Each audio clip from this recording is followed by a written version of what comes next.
Hey everyone, I hope you're well. This is the story about what if Naruto could manipulate shadows. Before we start, please subscribe to the channel and like the video as well. So without any further ado, let's start the what if. Naruto's home, a few days before the first exam. Naruto's day started out like it normally did. In other words, waking up with Perona wrapped around him like he was a gigantic teddy bear. With the usual Kage bunshin switch, he evaded her grasp and got prepared. The Chunin exams were in 3 days, so the various Jonin senseis were going to be deciding who would be taking the test. He didn't have any doubt that his team would be entering the exam, but he was more interested in who else would be taking it. He was about 90% sure that Kakashi would nominate his team so that Konoha could show off the Sharingan as well as give Kakashi a chance to upstage Guy, so he would have more fun in tormenting the spoiled brat. There was a chance that the other two rookie teams would be participating, but he wouldn't bet on it. Unless those two teams really improved, since he last saw them they would be eaten alive by the exams themselves and those taking it beside them. In other words but there was a chance that someone else would get to them first. What really interested him though were the teams arriving from other villages. Most of them would be nothing special, tough for Genin but nothing compared to the other levels and most likely going to fail the exams, but there would be others out there that would interest him. He knew for sure that Sabaka no Gaara and his sibling Kankuro and Temari would be joining the exam, and that would be interesting to say the least. He was hoping for other big names, but most villages didn't send their very best to other villages, too many chances to be abducted. They usually waited to host the exams themselves before showing off a bit so that they could flash the merchandise without having to worry about possible kidnappings. He dressed in his usual garb, normal black shinobi pants, form-fitting, and showing, black spandex shirt that covered his arms to the wrist, black trench coat with the inside covered in storage shadows secured around his neck and his normal top hat. He decided to add one thing though. He carried his new sword on his back, parallel to his spine. It was secured by a small seal applied to his coat that acted as a medium-strength adhesive that came loose with a good amount of force. The extremely large handle stretched past his shoulders, and the handle rose above his head while the blade rested near his calves. He normally wouldn't carry it like this, preferring to carry it in the seal on his sleeve, but it was an exam, he wanted to make an impression. Fear would defeat more enemies than the mightiest weapon, and he would use that to his advantage. Leaving a sleeping girl and a happy Kage bunshin behind, he left the house. He made quite the impression upon the populace, which is what he wanted. He didn't mind being feared by the men or ogled by the female populace. It was as he feared. Despite his demonic reputation, he had acquired a fangirl squad, the most powerful enemy any badass could possibly face. Carrying around a huge weapon only served to make them go nuts even more, and truth be told he didn't really mind. He had plenty of anti-fangirl maneuvers to make use of if he needed to. The village only had a month or so left if Orochimaru's plan worked, so he decided to indulge himself in the finer things that came with being a badass.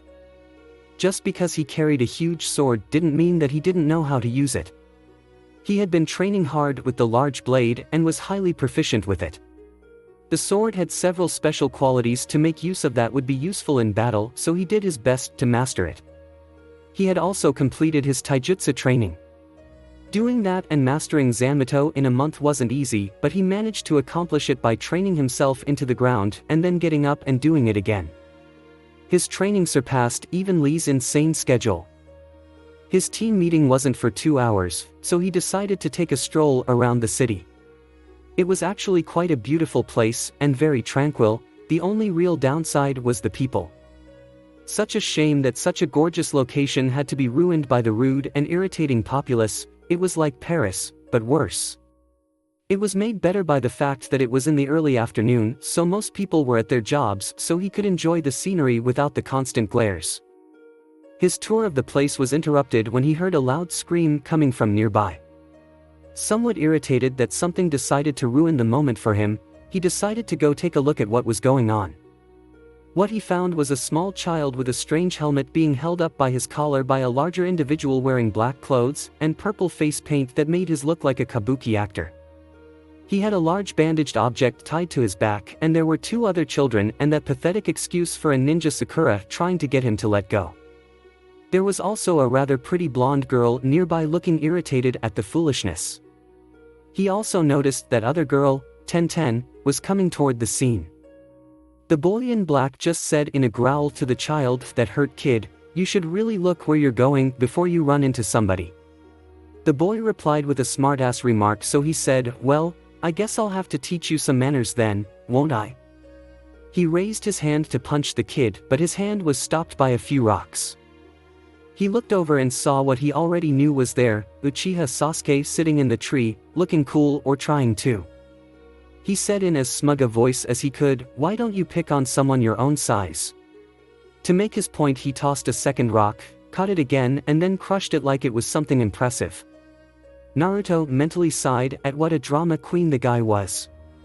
The guy let the kid go and took the Kage off of his back, saying, "Oh, really? Point me to somebody like that, because all I see around here are small fry like you. What's your name anyway? I try to remember the names of arrogant morons who I gave what they deserve." Sasuke jumped down and took a stance, before he said, "Uchiha Sasuke, best genin in Konoha, and you are?" The guy prepared to unleash whatever was in the wrappings as he said, "Sabaka no Kankuru, genin of Sunagakure." The girl said, "Wait, Kankuru. You aren't going to use Karasu here, are you? It isn't worth it." Naruto recognized the name. "So this is Sabaka no Kankuru, middle child of the Yandere Kazekage, huh? A bit arrogant, but he probably has some skills judging by his attitude.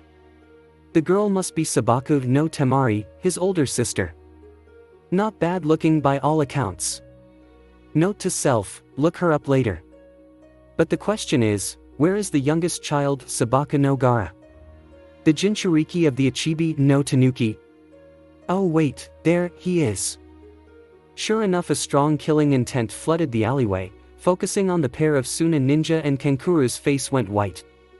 A gravelly voice rang out from where Sasuke was before, "Kankuru, you're a disgrace to our village." There was a small red-headed boy with a large gourd tied to his back standing where Sasuke was before.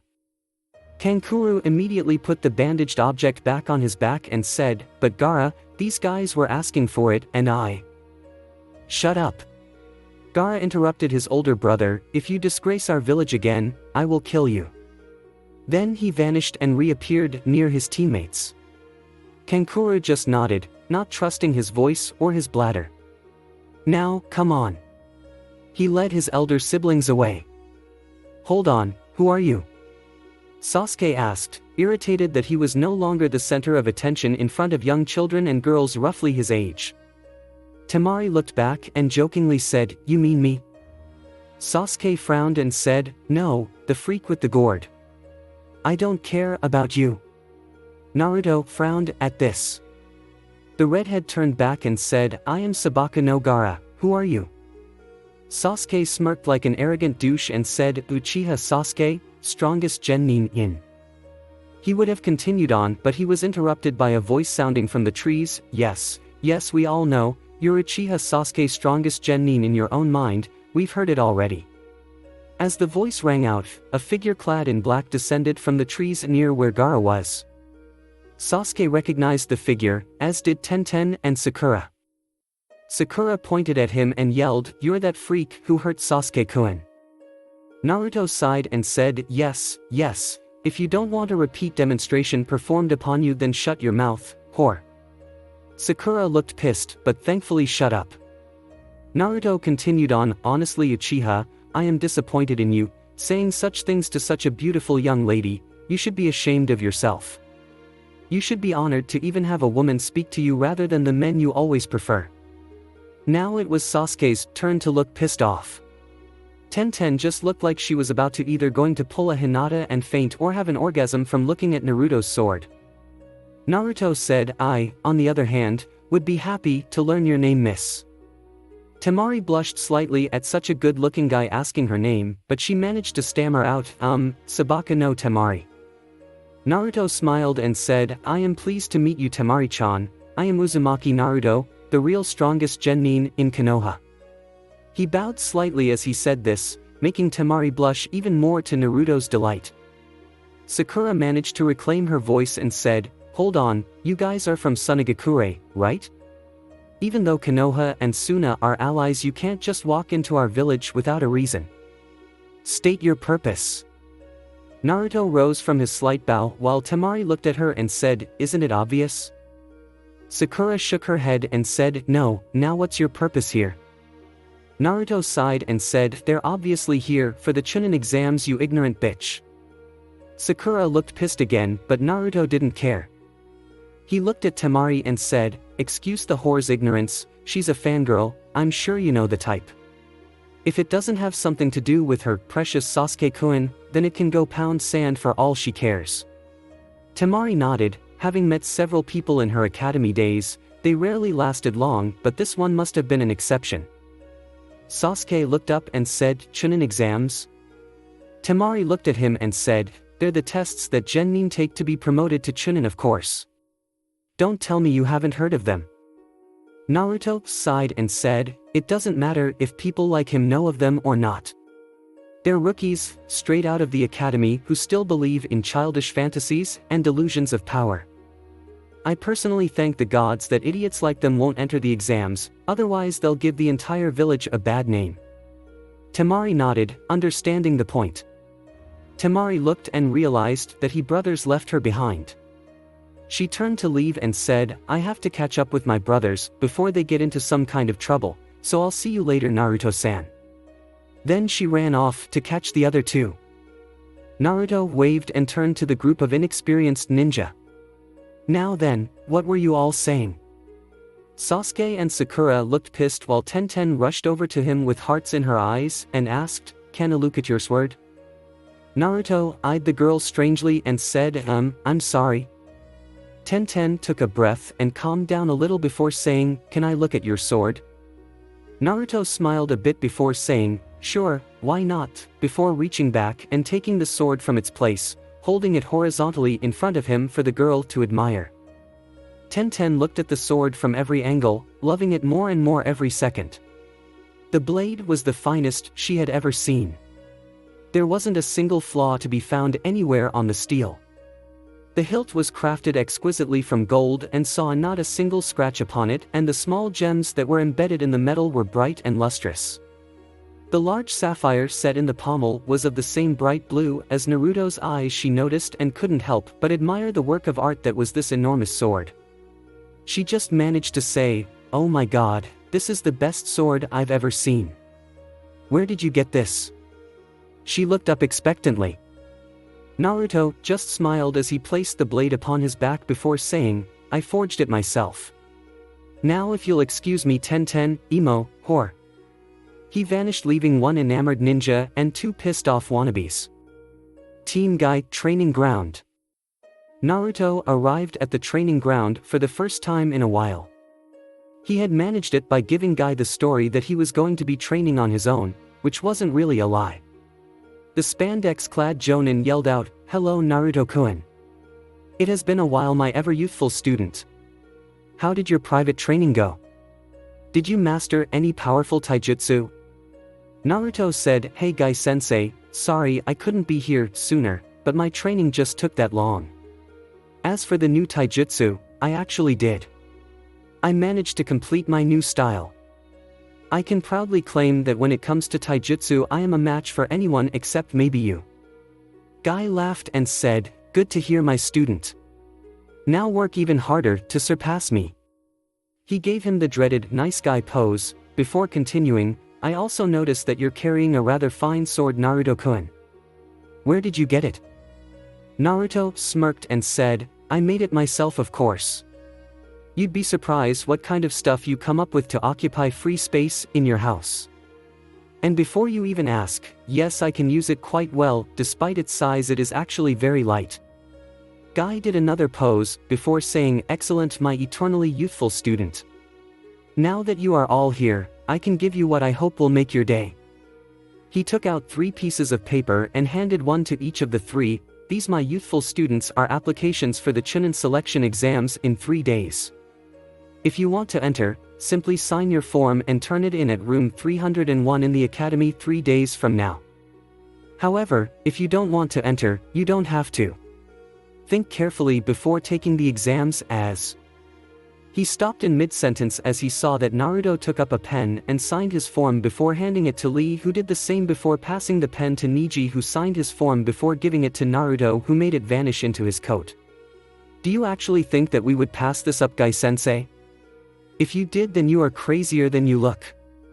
We'll take the exams, and we'll all pass effortlessly. Guy broke out into anime-style tears and yelled, "That is great, Tio, here my youthful students. Do your best and show the world what you have to offer." Then he managed to recover himself and said in his normal tone, "If you accept, then I will see you all in 3 days at the academy. Remember, you have to have your applications turned in by 3 p.m. Now if you'll excuse me, I have to go rub this in Kakashi's face." Then the Jonin vanished. Lee looked over to his newly arrived teammate and said, "So, how difficult was your private training, Naruto-kun?"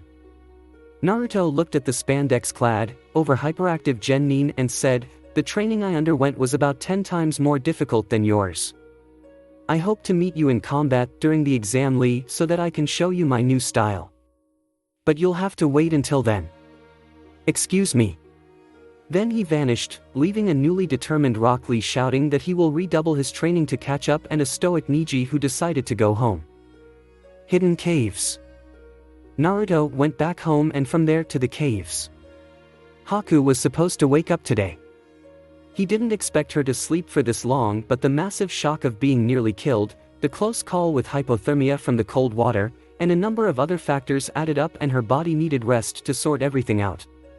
He decided to take Perona along too, since she was getting bored with being stuck in the house most days.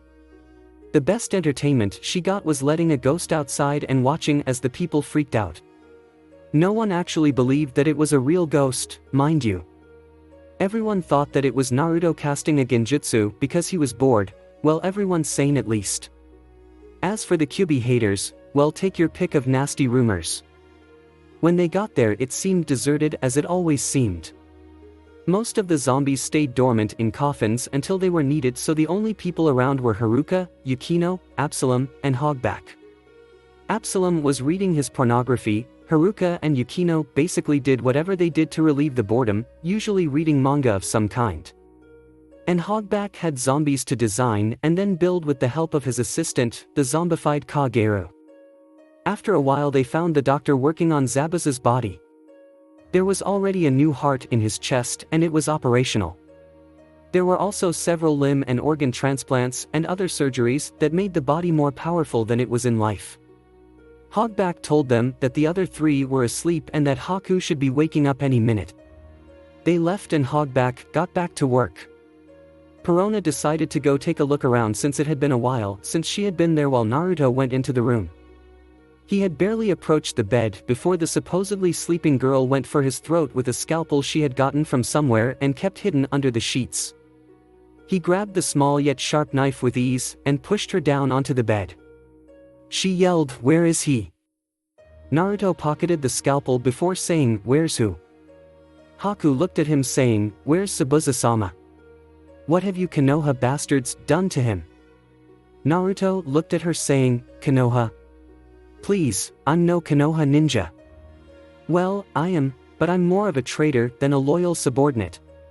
As for Zabuza, well, I hate to tell you this, Haku-san, but he is dead. He was killed by Hatake Kakashi using a Raikiri shortly after you sacrificed yourself." Haku looked horrified at the news of Zabuza's death. "He's gone, no it can't be. I failed him, he's dead. I've got no one left, no one who cares. There's nothing left but to..." As she mumbled the end of the sentence, she pulled a second scalpel from beneath the sheets and went for her own throat, only for Naruto to stop her again and take the knife again. He pocketed it thinking, note to self, tell Hogback to keep better track of these things. Then he turned to the girls saying, "Now do you really think that I would let you do that? I didn't save your life just for you to kill yourself, you know." Haku looked distraught and yelled, "Who cares? He's gone, I failed him. He's the only one who has ever cared, ever. If he's gone, what's the point of staying behind? If you've failed your precious people, then there's no point to even trying to live. Even if you get somewhere, it would be pointless, a meaningless shell of a life that no one would want. That's where I am now. If you have even the slightest bit of pity, then give me that knife back. Naruto knelt by the bed and said to her, "You want to kill yourself because all of your precious people are gone and you wish to join them, correct?" She slowly nodded and he smiled gently. "Then how about I become one of your precious people? Then you wouldn't have to die, right? After all, I saved you when I had no reason to. I think that helps me qualify as a precious person, don't you?" She shook her head. "No, there's no point. I failed Zabuza-sama, I would fail you too. I'm not worth the kindness that you're attempting to give me. Even if you took me in, all I would do is get in your way, whoever you are." Naruto looked her in the eyes and said, "Haku, you are not worthless. You did not fail Zabuza, you gave your all to save him and help him, to the very end. It is not your fault what happened when he wasted the chance that you gave him. But if you still wish to die, then you should know something. The person who killed Zabuza is still alive, still out there, free and happy. I can give you the opportunity to avenge Zabuza, if that is what you wish." She shook her head and said, "No, Zabuza-sama taught me that revenge is pointless, and never makes anyone happy. And even if his death wasn't my fault, I still could have done more than I did." Naruto closed his eyes and said, "No, you couldn't have. You did everything in your power to save Zabuza, but your power at the time was insufficient, so you lost what was important to you. You have a choice, Haku-chan. You can give up and die, letting Zabuza's memory die with you, or you can take what he taught you and use it to become stronger, gain new precious people and use that new power to protect them. Which do you choose?" He looked her straight in the eyes. Haku started to tear up. She was deeply touched by what this person was saying. It was like he knew just what to say to elicit a particular response from her. She wasn't sure what to say. Naruto simply asked her, "Which do you choose? Do you want to die, still? Or do you want to live?" Haku couldn't help but be touched and somewhat afraid of the question. What would she do if she said she wanted to live? There were so many unknowns, so many possibilities, and so many things that she feared. She feared Zabuza's death more than anything else, and now that it had happened, the pain she felt was so great that she never wanted to feel anything like it again. But she remembered what Zabuza once said to her. "Haku, whatever you do in life, never regret it. Be decisive, never show fear or doubt, and things will turn out all right."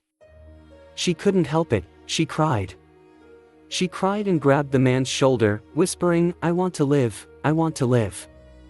Naruto smiled, though she couldn't see it, and hugged her back, whispering, "I am glad to hear that, Haku-chan, very glad." The smile, however, wasn't a happy smile, it was a smile that reeked of malice and self-satisfaction. After a moment he managed to dislodge himself and turned to leave when Haku cried out, "Wait. Before you go, just who are you?" Naruto turned and said, "My name is Uzumaki Naruto." Before walking out the door, leaving Haku with her thoughts and a small blush. Perona was waiting outside the door when Naruto came out. She asked, "So? How is she?" Naruto smiled and said, "She's going to be quite reliable, I think. Though, she was a bit clingy near the end." Perona nodded, her thoughts guessable but not knowable. He said, "I need to go check on how Hogback is doing with that new general. So I'll be back in a minute or two." Perona nodded and waited until he left before entering the room.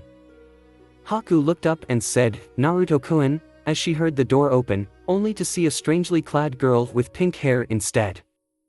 Perona went over to the bed and asked, "So, I hear you're going to be joining us?" Haku nodded and Perona asked, "So, what do you think of Naruto-kun?" 1. Haku smiled and said, "He's wonderful. I don't know what it is about him, but something about him just calls to me. I just don't want to be away from him for very long, I just need to stand by him and do my best to make him happy." Perona frowned, that was more or less how she felt too. She looked over to her and asked, "So, you want to be his wife? Have him make you scream his name as you do the same to him?" Haku blushed so much she could have lit up the room if you turned off the light before shaking her head back and forth rigorously saying, "No. I wouldn't do something like that." "Well, maybe I would try, no." Perona really didn't like that answer. She leaned in close and said to her in a sickly sweet voice, "Right, well if that's how you feel, I am only going to say this once. Stay away from Naruto-kun. He is mine, and always will be, do you understand? I won't let him be taken away from me by anybody. I hope for your sake that you understand." Then she left the room and the confused girl behind. Haku wasn't really sure what to say. A few minutes ago she wanted to die and now she was besieged by sudden feelings for a mysterious blonde and warned by some pink-haired girl to stay away from him not 2 minutes later. She was sure of one thing though. She wasn't sure if it was love or lust, but she wanted Naruto to be hers and she wasn't going to let some random pink-haired girl stand in her way. Naruto's home, day of the Chunin exams. Naruto woke up to find a rather unexpected sight. Perona was up before him. Finding this odd, he quickly got dressed, sword included, and went downstairs. He actually found Perona in the kitchen and cooking breakfast. "Morning, Naruto-kun. How do you like your eggs?" Naruto just stood there, stunned. As long as he knew her, Perona had gotten up at least an hour later than him and here she was making breakfast. Why did he have the feeling that this was because of a certain ice-wielding ninja? Regardless, he sat down and ate a simple breakfast of eggs and bacon, courtesy of the Ghost Princess. It was actually surprisingly good. He expected her to suck at domestic things such as cooking, but apparently she never forgot what she learned when she lived alone before Moria found her. He finished the meal and stood up saying, "Thank you, Perona-chan. It was delicious." Perona smiled and said, "My pleasure, Naruto-kun. So, I'll see you in 6 days, right?" Naruto turned away from the door, surprised again by the strange girl. Yes. How did you know that?" She giggled slightly before saying, "You'll have to be in that forest of death for 5 days for the second exam." "As to how I know?" "For ghosts appeared and put their hands to their ears, the walls have ears and so do my ghosts." She put the plates in the sink and went back upstairs. "Now then, I'm going back to bed." Naruto smiled. She was powerful on the battlefield, useful in the house and gorgeous as well. Boy did he strike gold when it came to women. To add to it, she didn't even mind if she had to share him. It was crazy. Mind you, she would make it hard as hell for any woman who tried, but she would accept her if he did. He turned to go, hoping for something normal. Ninja Academy, 2 p.m. Naruto stood near a door on the second floor of the academy. Lee was trying to get into the fake door and getting beaten around by the guards who were actually Chunin disguised as Genin. This was part of Lee's plan to make the other teams underestimate them. Naruto said go ahead, and so he did. Mind you, Naruto and Neji did no such thing. They weren't going to appear weak for a moment. This had been going on for a while when Sasuke and his team made their entrance. He said to the 2 guards, "Get out of our way, and drop that genjutsu while you're at it. We're going to the 3rd floor. I can't believe you thought for a second that we would fall for such a weak illusion. I'm sure that you saw through it instantly, right, Sakura? After all, you are the genjutsu specialist on our team."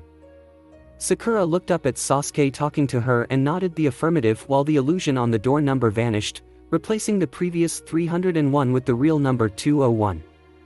Naruto just covered his mouth to try and keep himself from laughing, unable to believe what just happened.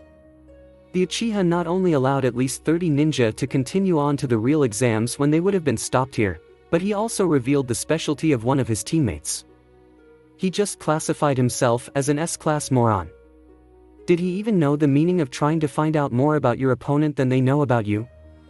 What were they teaching them in the academy these days? He then watched as Sasuke and one of the guards started to get into a fight only to have it stopped by Lee, saying that they shouldn't be fighting here. Naruto just said, "Nice job in hiding our real strength, Lee. You just blew it, congrats." Lee then turned to Naruto and apologized while Sasuke just glared at him. Niji came forward and asked, "So, who are you?" Before Sasuke could answer, Naruto interjected, "Don't bother with him, Niji. He's a piece of trash ninja that will never amount to anything, so don't waste your time trying to remember his name. Before long the only place you'll see his name would be on the memorial stone." Sasuke turned to him and looked ready to start a fight, but both he and Tenten were dragged off by Sakura, saying that they didn't have time for this. Lee watched them go and said to his teammates, "You two go on ahead, you don't have to wait for me, I'll catch up later. There's something I have to do." Then he took off after the departed Team 7.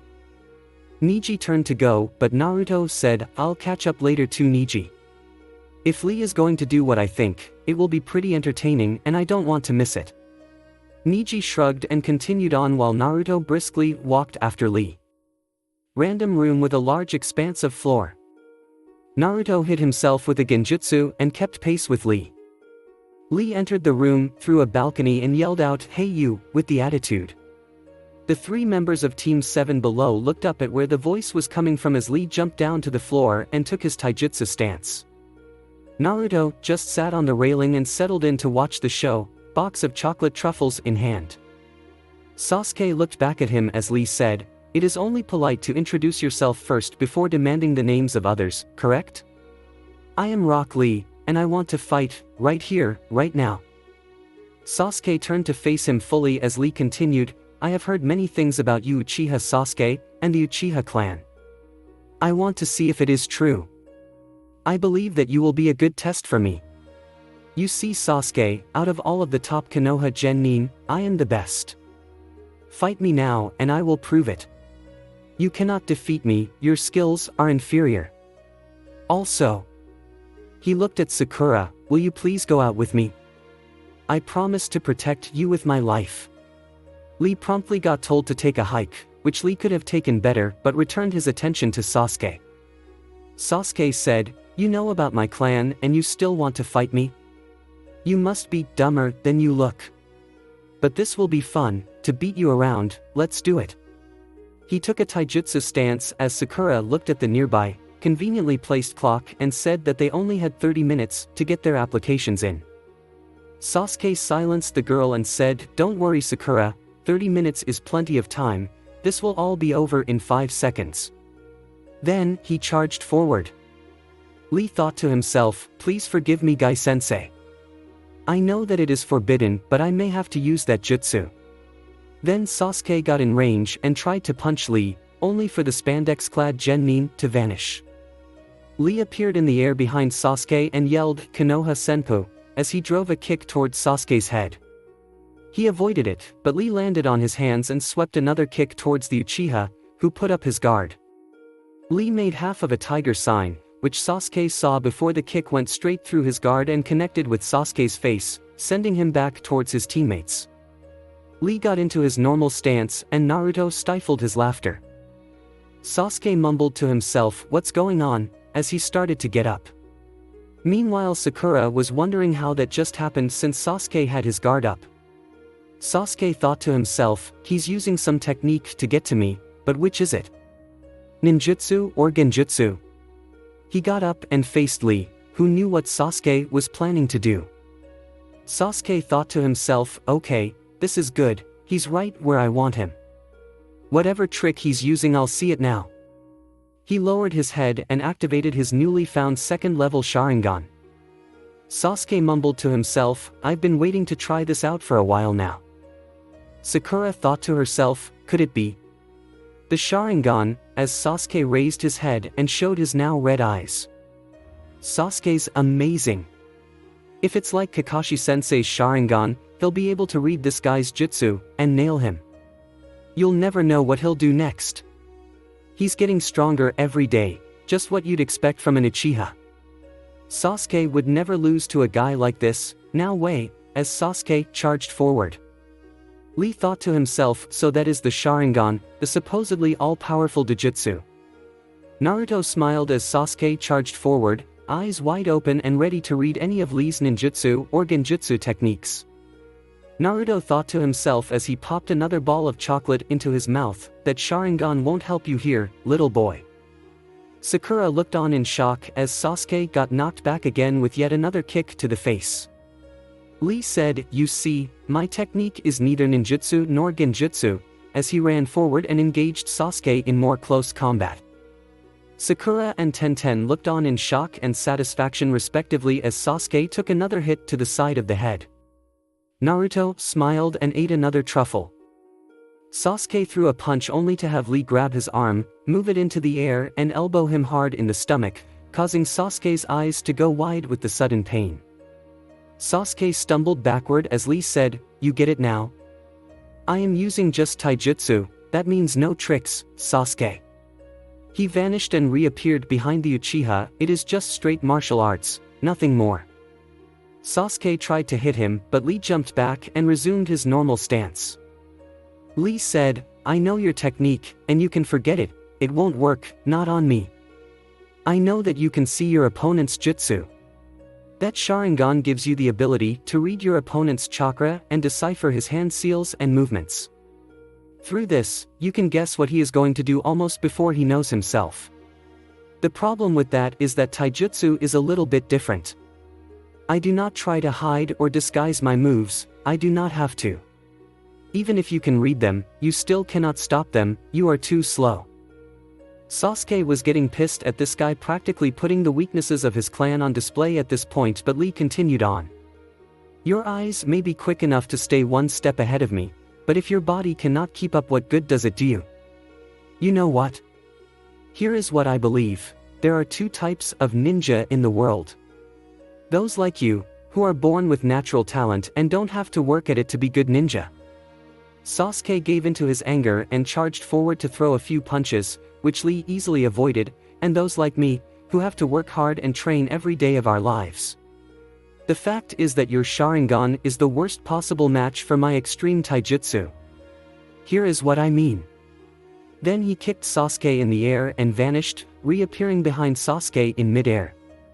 His teammates looked on in horror, while Sakura did. Naruto prepared a kunai to throw at a moment's notice, loving the show. Sasuke looked behind him, straight into Lee's determined eyes and said, "Kage bio." Lee said, "Good eye, now I will prove my point. That hard work beats natural talent." The bandages on Lee's arms started to unravel. Sasuke was helpless, wondering what Lee's next move was. Lee just said, "You're finished." But a kunai came whizzing through the air and hit the tip of Lee's bandage, trapping it against the wall. Naruto shouted, "Lee, enough." Tenten, Sakura, Sasuke, and Lee all looked up at the now visible ninja. He was standing on the rail and dropped down, approaching the spandex-clad shinobi. Lee landed gracefully, while Sasuke dropped like a rock, being caught by Sakura of all people. That alone should tell you how bad Sasuke is if Sakura is saving his ass. Naruto said to Lee, "I thought you might do something stupid like that. Isn't that a kenjutsu, Lee? Forbidden to use except under special circumstances? You should be thankful that I stopped you, otherwise Gai-sensei would have you running laps until you dropped from sheer exhaustion before telling you your punishment." Lee bowed his head in shame. "You're right, Naruto, thank you for stopping me. I never intended to use that kenjutsu, but the heat of the battle got to me." Naruto sighed and said, "Enough excuses, Lee, we're shinobi, we aren't supposed to let the heat of the battle get to us, we're supposed to think calmly and coolly at all times, otherwise the enemy would use that against us. Now come on, we have to catch up to Niji so we can register." Lee said, "Yes, I will be there in a minute." Naruto nodded and continued on, happy for the show. That easily made his day. Before Naruto left though, he pierced Sasuke with a glance and said so the entire room could hear, "It's exactly like I said when we met Uchiha. The dope from last year could beat you in a match, and he just did. You are pathetic." Then he continued on out of the room. Lee started to retie his bandages and said to Sasuke, "I am sorry, but I have not been entirely truthful with you. I said that I am the best, but there are two others that I wish to defeat, my two teammates. You were just practice, but be warned, now you are a target. I will see you in the exams." Then he ran after his sword-carrying teammate, leaving the Uchiha to lick his wounds.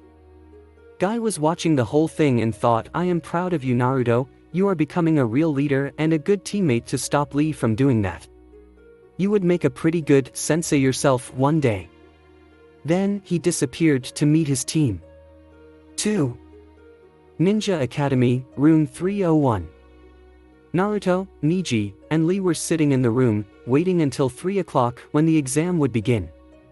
Naruto already knew what the tests would be from stealing a few files from the Hokage Tower, so he knew that all he had to do was play it cool, do what he always did, and he would pass the first and second exams easy. He saw Temari in the crowd, who he threw a smile and a wink, causing the girl to blush and her brother Kankuro to throw him a glare. Eventually Team 7 walked through the doors and was quickly joined by the other rookie teams, including Ino, who latched onto Sasuke and immediately started an argument with Sakura over who would eventually be Sasuke's wife. Kiba acted arrogant and Shikamaru acted lazy, everyone was pretty much themselves.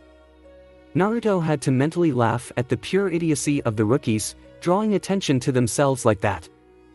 Things started getting interesting when a guy with white hair walked over to them and said, you know, you shouldn't draw attention to yourselves like that, everyone is really tense because of the exam, so you should try and keep a low profile. I'm Yakushi Kabuto, by the way. Kabuto continued to give them advice in the form of telling them to keep quiet and not try to piss everyone off before the thing even began. Naruto had to admit, it was good advice for rookies like that. What really got him interested was that he was on his 7th try on the exams. That had to be some kind of record. Either the guy was the definition of pathetic, he was extraordinarily unlucky, or he was up to something. What really caught his attention were Kabuto's Nininfo cards. Kabuto took out one card and put it on the ground, charging it with his chakra to show a map of the elemental countries and how many applicants from each village there were in the exam. He proceeded to give the rookies a speech on how things worked with the Chunin exams, fostering friendship between the different nations and keeping the balance of power stable between the various hidden villages so that one didn't get too tempted to declare war on someone else. It was actually a pretty good system, as far as war prevention systems go. Then things got really interesting when Sasuke asked, do your cards have any information on the other candidates? Individually? Kabuto took up the deck of cards and said they might. I can't promise that my information is anywhere close to complete or perfect, but I have at least something on just about everybody, including all of you. Did you have anyone special in mind? A basic description, where they're from, hair color, any information at all, and I'll try to track them down. Sasuke said Sabaka no Gaara, Rock Lee, and Uzumaki Naruto. Kabuto looked crestfallen and said, aw man, you know their names? That takes all the fun out of it. He quickly looked through the cards, selecting 3 specific pieces of cardboard. Here they are. Naruto looked and listened carefully. If his suspicion was right and this Kabuto guy was Orochimaru's spy in the village, then he would have more information than he should, and he was rather interested in what this guy had on him. If his information gathering skills were good, he would try to acquire his shadow in the future. If not, maybe his body would be useful as a marionette. Kabuto put one card on the ground and said, first up is Sabaka no Gaara. He's from Sunagakure, and his teammates are Kankuro and Temari. I don't have anything on his particular skills, and this is his first try at the exams. His mission history is 12 C ranks and, whoa, check this out, 1 B rank mission. Aside from that, he's pretty much an unknown. He doesn't have any known weapon, though he is known to carry a large gourd wherever he goes. One bit of interesting information is that in all of his missions, he returned without getting so much as a scratch on him. The lot of them were shocked and surprised by this information. Shikamaru said, whoa, this guy has been on a B-rank mission and he's never gotten injured? That's crazy. This exam really is going to be difficult, huh? How troublesome. Kabuto put another card on top of Gaara's and it revealed Lee's picture. He said, okay, next up is Rock Lee. He's 1 year older than you guys. His sensei is Mato Guy, and his teammates are Neji Hyuga and Uzumaki Naruto. Mission history is 27 D ranks, 45 C ranks, and this is phenomenal, 3 B rank missions. He hasn't had a failed mission so far. As for his skills, his taijutsu has really improved lately, but his other skills are pretty shaky, to say the least. This is his first attempt at the exam as well. He doesn't have any known weapon or special skills that I know of. The rookies were amazed by this information. They weren't sure who to be more scared of, Gaara or Lee. Then Kabuto set down the third card and said, last but not least there's Uzumaki Naruto. Sensei is Mato Guy, and his teammates are Hyuga Niji and Rock Lee. Mission history is 27 D ranks, 45 C ranks, and 3 B rank missions with no failed missions recorded. Regarding his skills, he is supposedly pretty good at ninjutsu, genjutsu and taijutsu, though he prefers to fight long range. When it comes to weaponry, he has a large black sword named Zamato which he supposedly forged himself. He is a powerful individual and a good team leader. One major bit of information is that, like Gaara, he returned from all of his missions without a scratch on him. The only injuries that he has ever had are from when he and his sensei sparred soon after their team was formed. They called the match a draw, and that was a year ago, so he's probably gotten stronger since then. Another interesting tidbit is that the training ground where they fought was a large forested area, but ever since the fight nothing has grown there except some short grasses. Whatever happened there demolished the place. Now the rookies were sure that they knew who to steer clear of in the exams if it ever came to combat, and Naruto was positive that Yakushi Kabuto was a spy, most likely in the service of Orochimaru. He wouldn't do anything though, he would watch and wait. Then the 3 genin from Otogakure attacked Kabuto. One of them used some weird sound device and caused Kabuto to vomit and his glasses to break. It wasn't long after that a large burst of smoke engulfed the front of the room, which cleared, revealing a scarred man in a bandana and trench coat with a cadre of chunin. The scarred man called out, "Okay you filthy degenerates, pipe down. Welcome to the chunin exams. I am Marino Ibiki, your proctor, and from here on out, your worst nightmare." Something told Naruto that these exams would be really fun. Ninja Academy, room 301, 3 p.m.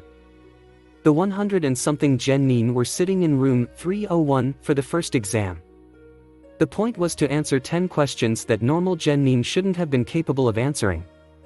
Hence they would have to cheat in order to get the correct answers. The only problem with that was the numerous chunin sitting at the walls watching everyone like a hawk for cheating. If you got caught, you got marked down. If you got marked down 5 times, then you are outta here. And if you go, your teammates go with you. Some people used their brains to answer their questions, such as Shikamaru and that pink-haired banshee Sakura. Others used their clan jutsu, such as Ino. Others used more inconspicuous ways, relying on others such as Kiba working with Akamaru and Shino working with his insects. Others used their Kage Genkai if they had one, such as Sasuke's Sharingan or Niji's Byakugan. Naruto, he just slept. He had stolen the plans for the chunin exams already, so he knew just how things were going to go. The only thing he did was write down, in the 10th answer box, which they weren't supposed to touch yet, "Too fucking easy Ibiki." Then, he was off to sleep. When the last 15 minutes came around, Ibiki told everyone to stop as it was time to reveal the 10th question. He told them that they could skip the question if they wanted to, but if they did then they instantly failed and their teammates with them. If they took the question however and got it wrong, then they would be stuck as genin the rest of their lives. Naruto knew that this was a crock of bull, and anyone who thought about it for a second would realize that too. How can one man ban someone from being promoted? Especially shinobi from other villages? They couldn't, it was as simple as that, but Ibiki screwed with their minds enough to make sure that no one was doing any heavy thinking. He had to give the guy credit, he knew his job. As a result, those with weak wills raised their hands and quit in order to preserve their future chances. What was left wasn't much compared to how many there were in the beginning. And even 60 ninja from various villages. 20 teams of genin grand total for the second exam. Naruto smiled at the thought. This was where it was really going to get fun. His team passed, of course, as did that guy Kabuto's, along with the rookie 9 and the Suna team. These exams were going to be really fun when this lot got set loose. A black object appeared outside of the window and crashed into the room. It unfolded and 4 kunai pinned it to the 4 corners of the room, blocking Ibiki from view and presenting a woman in a trench coat, orange skirt, and a fishnet bodysuit with purple hair, while the message on the cloth being held up behind her read, "Proctor for the second exam, the sexy and single Mitarashi Anko." She yelled, "Alright, you weaklings. Now that you passed Ibiki's easy as hell exam, now we get into the real fun, the second exam." At that point Ibiki peeked around from the tarp and said, "You jumped the gun Anko, you're early." Causing Anko to blush slightly out of embarrassment. Anko took a second and counted just how many were left. "Ibiki, I think you're losing your touch. You let this many pass. Maybe you should retire if you couldn't scare a bunch of little genin." Ibiki came out from behind the curtain and said, "Or it's possible that we simply have a superior crop of genin this year." Sasuke smiled at that line, as did Naruto, but for different reasons. 1. Anko yelled out, "Yeah right. Just because you're getting old doesn't mean they're good. I guarantee that before I'm done with them at least half of them will be eliminated." Sakura, in her usual fangirl form, nearly panicked at the thought of how difficult such an exam would have to be in order to guarantee the elimination of at least half of the remaining genin. Naruto smiled at the thought of it. Anko turned to face the crowd and yelled, "Okay weaklings, the second exam is this way, follow me." Then she jumped out the window she broke coming in. The crowd of genin filtered out in haste, hoping to spot and keep up with the insane woman while Naruto just vanished, already knowing where the exams were going to be taking place. Entrance to the Forest of Death, roughly 10 minutes later. Anko stood before the crowd of genin that had somehow found their way there. She said to them all, "Okay, this is the location of the second exam, training ground number 44, lovingly called the Forest of Death." She smiled as she said those last few words. She continued on to explain the exam, how each team was to be given either a heaven scroll or an earth scroll and they had to get the other scroll and make it to the tower in the middle of the forest in 5 days. Naruto chuckled and said under his breath, "This exam is going to be easier than I thought." That was apparently the wrong thing to say as Anko threw a kunai at him. Naruto leaned to the side as it sent by, only to feel a blade at his throat. Anko purred into his ear, "Such big tough guys are usually the first ones to die in my beautiful forest if they aren't careful." Then she felt a knife at her throat as the Naruto she was holding turned black with white eyes. Naruto held a kunai to her throat from behind, hugging her arms to her sides with his other arm. He murmured into her ear, "Yes, and such beautiful women usually don't last long either, do they? But apparently we are both exceptions, Anko-chan." Then he nibbled on her earlobe slightly, making her blush and the nearby Temari frown in mild jealousy. Anko regained her sense as Naruto let her go and moved back. A long tongue slithered in front of Anko with her kunai wrapped in it. She said to the genin that the tongue was attached to, "I don't recommend you sneak up behind me, Kusa ninja. People rarely survive when they do." The creepy girl said, "So sorry, but I felt that I should return your knife. I could hardly ignore it as it went whizzing through my beautiful hair." Anko took the knife with an obviously fake smile and "Thank you." Naruto took one look at that Kusa ninja and thought, "I spy with my big anime eye, something starting with gay snake." Anko returned to the front of the group with plenty of mutterings reaching her ears. Choji raised his hand and asked, "Wait, what are we supposed to do about food during the 5 days?" Naruto saw an opportunity to freak people out and took it. He vanished and reappeared behind Choji and said so that everyone could hear. "Regarding food, you have a few choices, Akimichi-san. Option 1, you get to the tower and finish the exam so quickly that food doesn't become an issue. Option 2, you eat rations that you keep upon your person in case of such an emergency. Option 3, you find edible plants and animals. Or, my personal favorite, option 4, you take a freshly dead opponent and have a nice big meal. Personally, I am debating between options 1 and 4. I really can't choose between the two." Choji was looking creeped out, as were Sakura and Ino and the other inexperienced genin. Just about everyone made a mental note to stay far away from that guy during the exam. As things went, this was pretty normal. Every team received a scroll. Naruto's team received an earth scroll which he kept in his jacket. No one could get to it except him. They were directed to a certain gate. Naruto already had a fun target in mind, Uchiha Sasuke's team. He saw that they had a heaven scroll and he felt like giving dear old Sasuke a rematch. The horn went off, the gates opened, and 30 teams of genin ran into the forest. Small clearing about 10 minutes into the forest. Naruto, Lee, and Neji were sitting near a large tree, waiting for nightfall before striking at the other teams. Normally he wouldn't mind, but today Naruto had an agenda. He got up to leave when Neji said, "Wait, where are you going?" Naruto looked back and said, "I'm going to get a heaven scroll. If we wait too long then all the weak teams will be taken out, not that it matters. I say we each go and find a scroll, we meet back here in 6 hours, regardless if we found another scroll or not. Or you two can stay here, take your pick. Either way, I don't feel like sitting around." Then he vanished into the forest. Lee stood up and said, "I agree with Naruto. If we wait too long only the strongest teams will be left for us to attack. It won't take out opponents long to eliminate the weaker individuals, so we must attack now. I am going with Naruto's plan." Then he turned and dashed away in the opposite direction that Naruto did. Neji sighed, realizing that he was outvoted, and dug a kunai into the tree to mark the spot before leaving in a third direction. Lee was searching for another team, but so far was having little, if any, luck. He continued on, determined to find what they needed. Neji searched on as well, and for a good hour found nothing.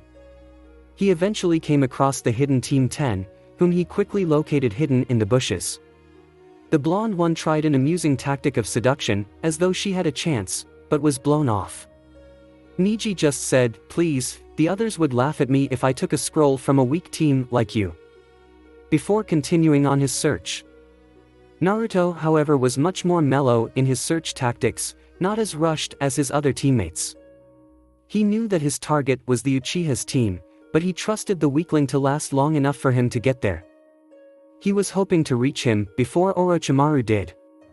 He knew the snake was in the forest, but he didn't want to encounter him.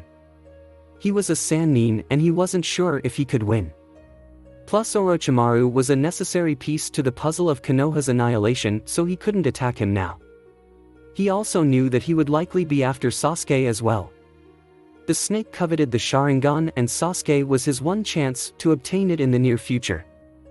Itachi was far too strong to fall to Orochimaru, and he knew that neither of the Uchiha brothers would have children anytime soon, if ever. His only chance was Sasuke. The snake could have the brat for all Naruto cared, he just wanted to beat him up and take his scroll before Orochimaru found him. Naruto ended up searching for a good 3 hours, before eventually finding the team that he was looking for. He had encountered several teams and killed them easily, taking their scrolls just for the hell of it and to reduce competition. The fewer scrolls out there, the fewer that could be used in the end. He found the team, but in a less than glamorous position. Tenten was unconscious and Sakura was useless as always, while Sasuke was fighting Orochimaru in a hopeless battle. He immediately moved to leave, but the snake spotted him. Orochimaru hissed, "So, the Jinchuriki is here too. Excellent, both targets in the same place." Naruto widened his eyes at that. He didn't expect Orochimaru to come after him as well. Naruto turned to face the snake while Sasuke got casually backhanded into Sakura, who caught him easily enough, tending his minor injuries with what little medical skill she had. Naruto faced the snake and put one hand on his sword. This wasn't what he wanted. If he and Orochimaru fought now, things could go badly. If he killed Orochimaru, then the plans to destroy Konoha were down the drain and he couldn't let that happen. He needed Orochimaru in perfect health for at least another month. And there was the slight possibility that he would lose. It was a small possibility, but it was still there. Then, he eyed the Uchiha. Yes, that could work. He smiled at Orochimaru and said, "If you want to fight Orochimaru, fine, I'll show you my absolute favorite jutsu." While Orochimaru was keeping his eye on him, his shadow came to life and attacked the snake, tackling him from his position and slamming him into another branch. The Orochimaru clone turned to mud, but Naruto expected that. He raced toward Sasuke as another Orochimaru appeared and was attacked by his shadow. He took a kunai from his jacket and pushed Sakura out of the way. Before she could get up or do anything, he just muttered, "Give a friend some help, Sasuke," before cutting into the Uchiha, drawing blood. Sasuke screamed as Naruto put the knife away and got some of Sasuke's blood on one of his hands before jumping onto a nearby branch. Naruto went through 20 hand seals in quick succession as another Tsuchi Bunshin was destroyed and the real Orochimaru took the field. Naruto eyed the snake as he completed the final hand seal and said, "I said I would show you my favorite jutsu Orochimaru, and here it is. Yamaten, Voodoo Doru no Tate." 2. From the shadows, nearby, something was growing. It was a black humanoid figure that was completely black and made of what looked like straw, then it gained color and grew solid. The final result was a human-sized doll of wood and straw. It bore a crude resemblance to Sasuke with large black eyes and rough cloth for skin, wood for bones and fingers, and messy black straw hair. The feet were simply blocks of wood with two poles growing out of them that formed the doll's legs. It looked a lot like a cheap, scarecrow version of the Uchiha. Before any of the three ninja before him could interfere, Naruto dashed to the newly formed doll and put his hand on the doll's shoulder. The moment he did, the left arm of the doll wrapped around his right arm, with the hand resting at his shoulder before the fingers of the doll sank seamlessly into his flesh. The doll entered Naruto's body as though it were water, sliding into him rapidly until the doll was no more, leaving only Naruto behind. Naruto smiled and said, "Let's see if it works." He took a kunai from his jacket and stabbed it into his own arm. When he took the knife out, there was no wound on his skin. It sank into the flesh easily enough, but there was no injury, no blood on the knife. Sasuke, however, yelled out in pain as a hole opened in his arm and blood sprayed forth. Naruto looked at Orochimaru, who looked stunned at the technique. Naruto said, "Curious, Orochimaru?" "I'll explain, why not? You couldn't duplicate the technique anyway, only someone like me can do it. This jutsu acts partially as a summoning jutsu, calling forth the doll like you saw. It also requires a blood sacrifice to work, but not the user's blood, the blood of someone else. The doll will take the appearance of the person whose blood was used in the doll's creation, and anything that happens to the doll happens to the victim. The doll can also be absorbed into the user's body. The effect is that while the doll is inside my body, I cannot be injured. The doll will take any damage that I would normally take, no matter how insignificant or severe. And since whatever happens to the doll happens to the victim, I think you can see how it works. There are some flaws to the jutsu though. For starters, the doll will only last for 1 hour before it is destroyed and ends the jutsu, leaving the victim alive. Also, the blood used must be fresh, less than 2 hours old, in order for the doll to be created correctly. But during that hour-long time period, it grants complete invulnerability to the user at the victim's expense. Well, what do you think? Orochimaru was stunned. He had never imagined such a jutsu could possibly exist. Sakura and Sasuke were stunned as well, though Sasuke was still holding onto his bleeding arm. Naruto put the kunai to his own throat and said, "Leave now, or I will kill him. You need him for your future plans, so it will be very costly. You can't hurt me or stop me from doing it, so it would be best to just give up." Orochimaru was pissed. He never expected a situation like this, where he would actually be forced to retreat. He did 1 or 2 quick hand seals, and his neck stretched as he bit Sasuke on the neck before vanishing. Sasuke passed out shortly afterward. Naruto looked at the unconscious Uchiha before he left. So the curse seal is administered through a bite? That's an interesting and useful piece of information. Then he vanished, leaving the fangirl to squeal over Sasuke, asking herself and Sasuke what she should do as though he would give a response. Sasuke had many new cuts over the next hour as Naruto fought more recklessly against anyone he found. Forest of Death Tower, end of second exam. It was the end of the second exam and 7 teams stood before the proctors, the Hokage, and the sensei of each team who made it this far. Some of the teams made it there in the first day, i.e. Naruto's team, the Suna team. And others made it there just barely before time ran out, i.e. Sasuke's team. Naruto had been bored as hell for the last few days. There was absolutely nothing to do inside of the tower. He managed to talk to Temari a bit, but her brother was very protective of her. Gaara really didn't care, though he did say that he would kill him. The Hokage was pretty much babbling on about how the Chunin exams were meant to foster friendship between nations and allow the various villages to show what they had. This lasted for a few minutes before a sickly fellow who introduced himself as Gecko Hayate made himself known and interrupted the Hokage, politely asking to take the reins, so to speak, which the old leader allowed. He coughed into his hand before saying, "First off, congratulations on passing the second exam.